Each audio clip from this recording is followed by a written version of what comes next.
Hello guys! So yun, papakita na namin sa inyo yung laundry shop dito sa New Zealand. Ang pangalan pala niya ay Liquid.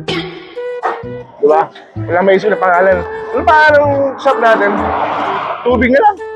Liga, kasok tayo.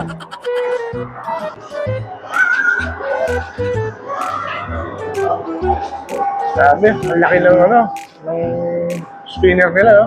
Paturo mo sa akin kung paano mag-operate yan. So, ganito lang yan. Dito lang trabaho eh. So, syempre, una, magbabayad ka muna, di ba? Pero sabi, busy raw sila. Pati yung mga machine, i-break dito, guys. Ganyan ang ganda dito sa New Zealand. Di ba? Saan ka naman makakuha ng card daw nila? Ayan o, may card daw. May card dyan. Ako kausapin nyo. Bibigyan ko yung card. Papangalan ka doon, Kelo NC card. So, syempre, lagay mo yung mga damit mo. Pindutin mo. Cycle. Tapos yun, bahala na siya. Different damit. Uling no? Uwi ko yung mga damit. Ito nga pala, para saan naman to? Ito ba yung kitchen? Hindi, gusto mo itupi yung mga damit mo. Okay, yung basket mo. Basket mo, lagay mo ito. Kukunin mo yung mga ayusin mo. Siyempre, pag ikaw may-ari, kailangan i-maintain mo yung mga gadgets mo. Diba?